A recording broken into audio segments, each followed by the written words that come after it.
धातु एवं अधातु गुणधर्म।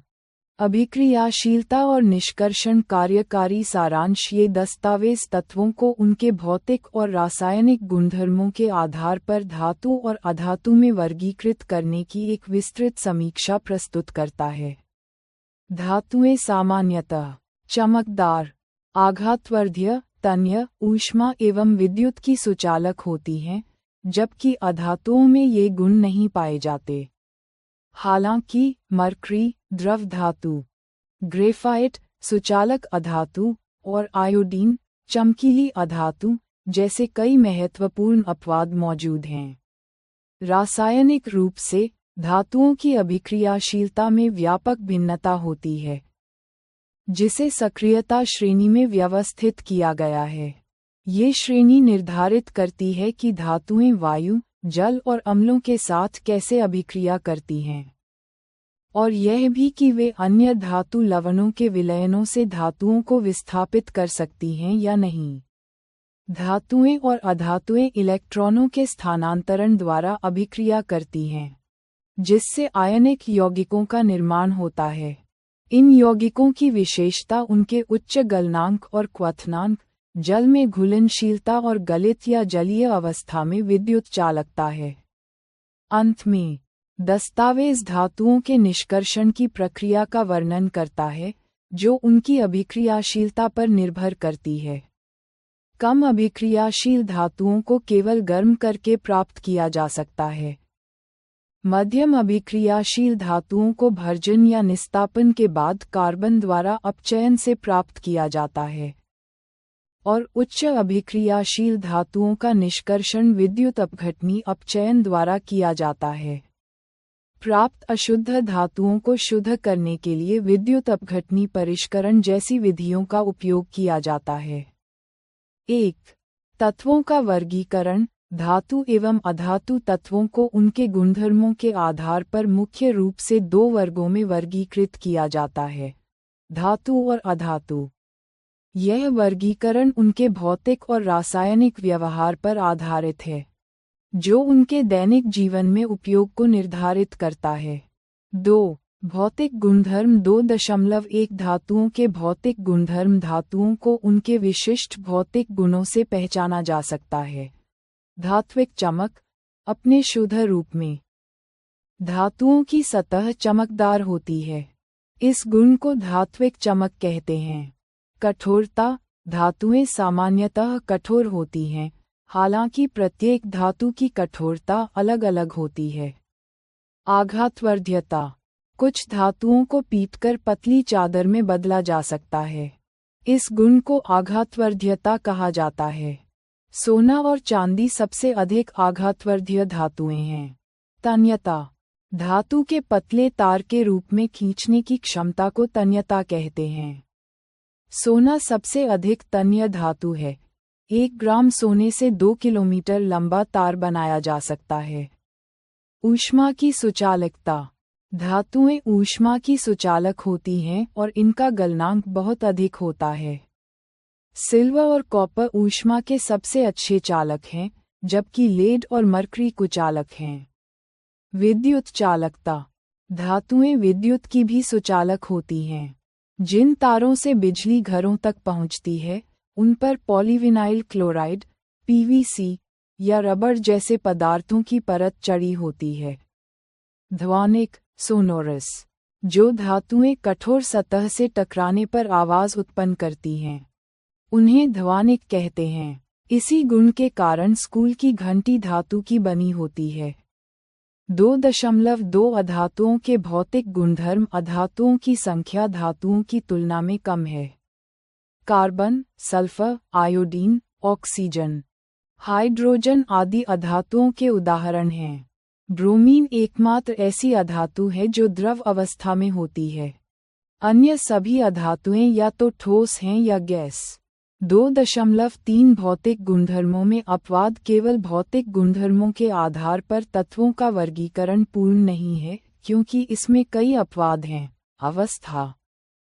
मरकरी को छोड़कर सभी धातुएं कमरे के तापमान पर ठोस होती हैं। गलनांक। गैलियम और सीजियम का गलनांक बहुत कम होता है। ये हथेली पर रखने पर ही पिघलने लगती हैं। चमक, आयोडीन एक अधातु है, फिर भी यह चमकीला होता है। कठोरता, क्षारीय धातुएं, लिथियम, सोडियम, पोटेशियम इतनी मुलायम होती हैं कि उन्हें चाकू से काटा जा सकता है। इनके घनत्व और गलनांक भी कम होते हैं। कार्बन के अपर रूप। कार्बन एक अधातु है जो विभिन्न रूपों में मौजूद रहती है। हीरा, इसका एक अपर रूप, सबसे कठोर प्राकृतिक पदार्थ है और इसका गलनांक तथा क्वथनांक बहुत अधिक होता है। ग्रेफाइट, इसका एक अन्य अपर रूप, विद्युत का सुचालक है। 3. रासायनिक गुणधर्म तत्वों को उनके रासायनिक गुणधर्मों के आधार पर अधिक स्पष्ट रूप से वर्गीकृत किया जा सकता है। 3.1 धातुओं की रासायनिक अभिक्रियाएं। वायु के साथ अभिक्रिया, दहन। लगभग सभी धातुएं ऑक्सीजन के साथ मिलकर संगत धातु के ऑक्साइड बनाती हैं। धातु जोड़ ऑक्सीजन धातु ऑक्साइड। अभिक्रियाशीलता में भिन्नता। पोटेशियम और सोडियम इतनी तेजी से अभिक्रिया करते हैं कि खुले में रखने पर आग पकड़ लेते हैं। इन्हें सुरक्षित रखने के लिए केरोसिन तेल में डुबोकर रखा जाता है। मैग्नीशियम, एल्यूमिनियम, जिंक और लेड जैसी धातुओं की सतह पर सामान्य ताप पर ऑक्साइड की एक पतली परत चढ़ जाती है, जो उन्हें पुनः ऑक्सीकरण से बचाती है। गर्म करने पर आयरन का दहन नहीं होता, लेकिन लौह चूर्ण ज्वाला में तेजी से जलता है। कॉपर का दहन नहीं होता, लेकिन गर्म करने पर उस पर कॉपर 2 ऑक्साइड की काले रंग की परत चढ़ जाती है। सिल्वर और गोल्ड अत्यधिक ताप पर भी ऑक्सीजन से अभिक्रिया नहीं करते। ऑक्साइड की प्रकृति। अधिकांश धातुएं क्षारकीय ऑक्साइड बनाती हैं। कुछ धातु ऑक्साइड, जैसे एल्यूमिनियम ऑक्साइड और जिंक ऑक्साइड, अम्लीय और क्षारकीय दोनों व्यवहार प्रदर्शित करते हैं। इन्हें उभयधर्मी ऑक्साइड कहते हैं। जल के साथ अभिक्रिया। जल के साथ अभिक्रिया करके धातुएं हाइड्रोजन गैस तथा धातु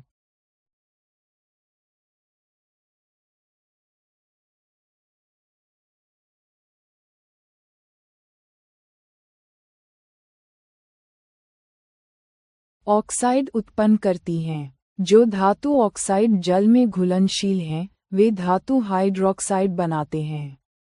अभिक्रियाशीलता में भिन्नता।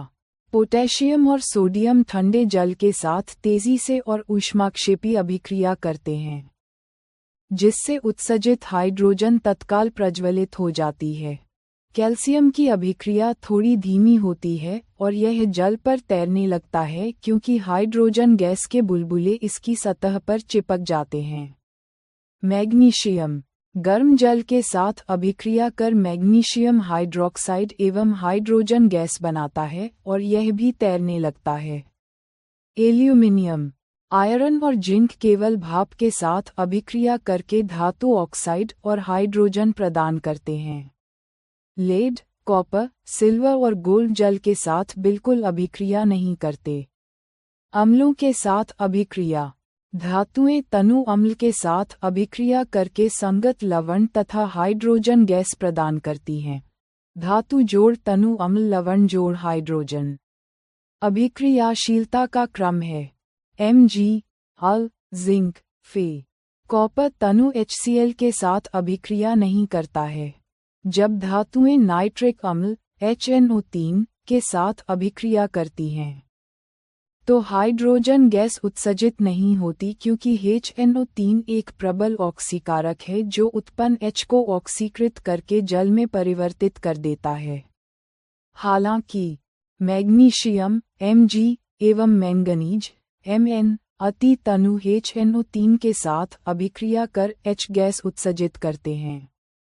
एक्वा रेजिया, रॉयल जल, ये 3:1 के अनुपात में सांद्र हाइड्रोक्लोरिक अम्ल एवं सांद्र नाइट्रिक अम्ल का ताज़ा मिश्रण है। ये गोल्ड और प्लेटिनम को गलाने में समर्थ है। अन्य धातु लवणों के विलयनों के साथ अभिक्रिया। अधिक अभिक्रियाशील धातु अपने से कम अभिक्रियाशील धातु को उसके यौगिक के विलन या गलित अवस्था से विस्थापित कर देती है। धातु ए जोड़ बी का लवण विलन ए का लवण विलन जोड़ धातु बी, यह विस्थापन अभिक्रिया धातुओं की अभिक्रियाशीलता का उत्तम प्रमाण प्रस्तुत करती है। 4. सक्रियता श्रेणी। सक्रियता श्रेणी वह सूची है जिसमें धातुओं की क्रियाशीलता को अवरोही क्रम में व्यवस्थित किया जाता है। विस्थापन प्रयोगों के आधार पर यह श्रेणी विकसित की गई है। प्रत्येक धातु का नाम अभिक्रियाशीलता के पोटेशियम सबसे अधिक अभिक्रियाशील ना, सोडियम का कैल्शियम Mg, मैग्नीशियम अल, एल्यूमिनियम जिंक, जिंक घटती अभिक्रियाशीलता फे, iron Pb, lead H, hydrogen Cu, copper, तांबा Hg, मरकरी, पारद एग, सिल्वर और गोल्ड सबसे कम अभिक्रियाशील। 5. धातुओं एवं अधातुओं के मध्य अभिक्रिया। आयनिक यौगिक तत्वों की अभिक्रियाशीलता को संयोजकता कोश को पूर्ण करने की प्रवृत्ति के रूप में समझा जा सकता है। आयन निर्माण। धातुएं अपने बाह्यतम कोश से इलेक्ट्रॉन त्याग कर धनायन जैसे ना बनाती हैं, जबकि अधातुएं अपने बाह्यतम कोश में इलेक्ट्रॉन ग्रहण करके ऋणायन जैसे Cl बनाती हैं। आयनिक यौगिक। धातु से अधातु में इलेक्ट्रॉन के स्थानांतरण से बने यौगिकों को आयनिक यौगिक या वैद्युत संयोजक यौगिक कहा जाता है। विपरीत आवेश होने के कारण धनायन और ऋणायन परस्पर आकर्षित होते हैं और मजबूत स्थिर वैद्युत बल में बांधकर यौगिक बनाते हैं, जैसे सोडियम क्लोराइड NaCl और मैग्नीशियम क्लोराइड। 5.1 आयनिक यौगिकों के गुणधर्म। गुणधर्म विवरण। भौतिक प्रकृति। धन एवं ऋण आयनों के बीच मजबूत आकर्षण बल के कारण ये ठोस एवं कठोर होते हैं।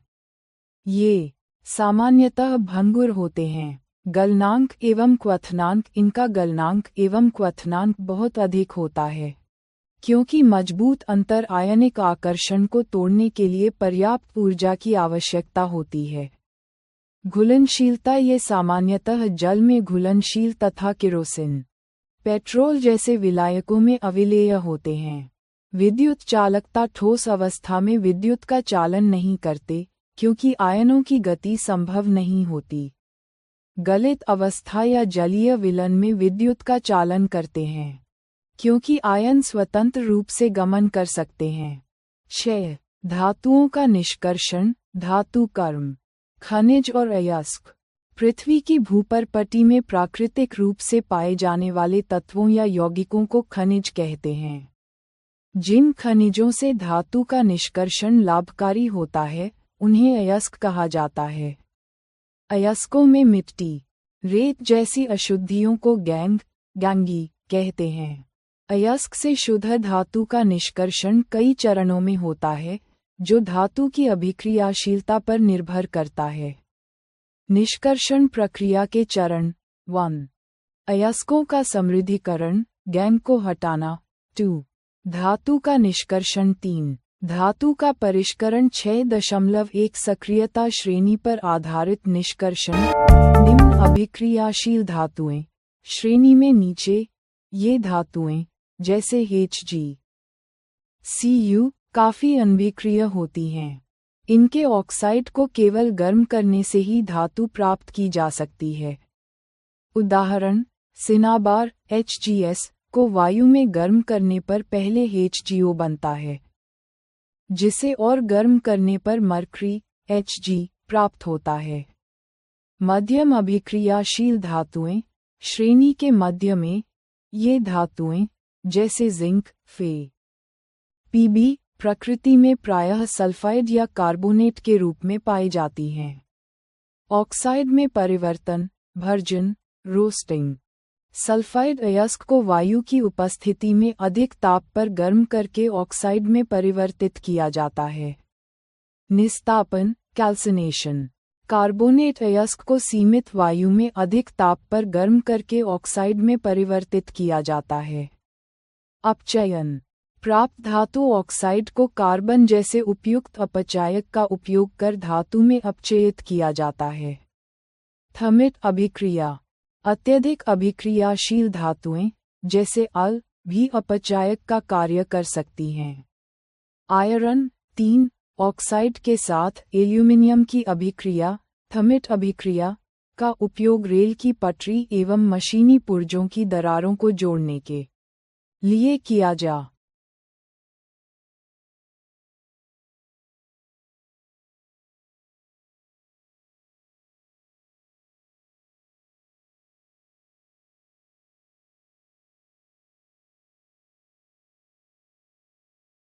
है, क्योंकि यह एक अत्यधिक ऊष्माक्षेपी अभिक्रिया है।